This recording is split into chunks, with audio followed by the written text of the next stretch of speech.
Oven ছাড়া চুলায় pizza তৈরি যেমন পারফেক্ট, স্বাদে অতুলনীয়। আসসালামু আলাইকুম। আজকে আপনাদের সামনে পিৎজা রেসিপি নিয়ে চলে আসলাম, খুবই সহজ এবং অল্প উপকরণ দিয়ে। চলুন মূল ভিডিওতে চলে যাই। প্রথমে এখানে আমি পরিমাণ মতো দুধ নিয়েছি। দুধটা কুসুম গরম আছে, আঙুলটা ডুবিয়ে রাখা যায় ঠিক এই পরিমাণে। তারপর দিয়ে দিলাম ইস্ট 2 চা চামচ, 2 চা চামচ চিনি, পরিমাণ মতো লবণ। সবগুলো উপকরণ খুব ভালোভাবে মিশিয়ে নিব। তারপর এখানে দিয়ে দিচ্ছি ময়দা।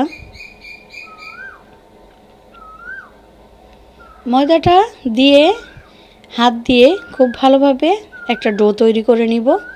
আর ডোটা অবশ্যই সফট হতে হবে।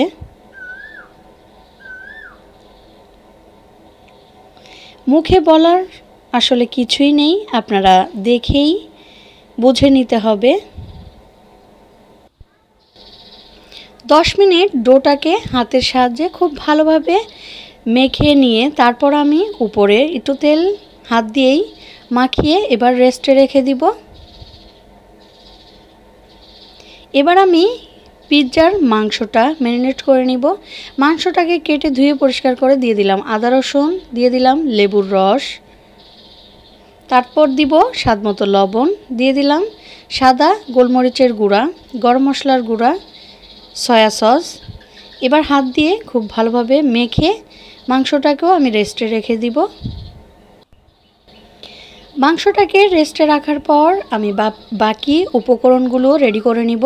তো এখানে পেঁয়াজ এবং রসুন কিমা করে নিয়েছি, আর এখানে উপরে পিৎজার উপরে দেওয়ার জন্য পেঁয়াজ রিং করে নিয়েছি, এখানে চিজ গ্রেট করে নিয়েছি। তো এবার আমি মাংসটাকে রান্না করে নিব। পেঁয়াজ এবং রসুন কিমা দিয়ে খুব ভালো করে ভেজে নিব।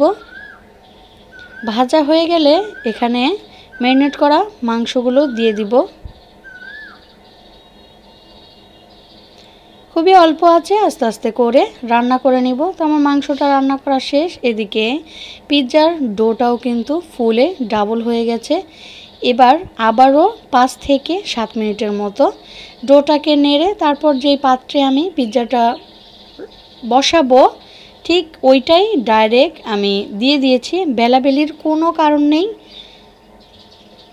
বেলতে হবে না, হাতের সাহায্যেই আস্তে আস্তে করে রুটির মতো করে শেপ দিয়ে দিয়েছি। এবার সাইড থেকে হালকা একটু উঁচু রেখে মাঝখানের যে জায়গাটা ওইখানে আমি কাঁটা চামচ দিয়ে একটু একটু করে ফুটো করে দিব।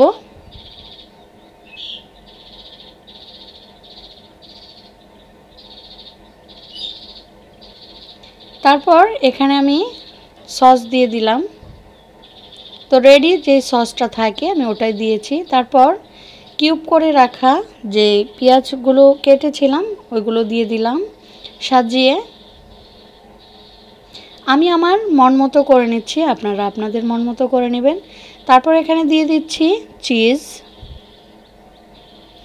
চিজটা দেওয়া হয়ে গেলে এখানে আমি রান্না করা মাংসগুলো বিছিয়ে দিব।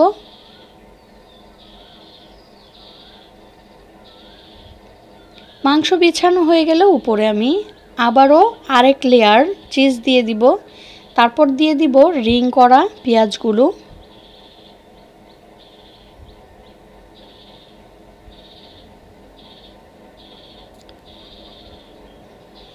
এবার আমি আবারও চিজ দিয়ে দিলাম আরেক লেয়ার, তারপর উপরে সস দিয়ে দিলাম। এবার চুলায় প্যানটা বসিয়ে 30 মিনিটের জন্য রান্না করে নিতে হবে। তো 30 মিনিট পর ফিরে আসলাম। আলহামদুলিল্লাহ, যেমন পারফেক্ট তেমনই স্বাদে অতুলনীয় হয়েছে। আমার রেসিপি ফলো করে বাসায় একবার হলেও ট্রাই করবেন, আশা করি খুবই ভালো লাগবে। আজকের রেসিপি এ পর্যন্তই। সবাই ভালো থাকবেন, সুস্থ থাকবেন। আল্লাহ হাফেজ। আসসালামু আলাইকুম।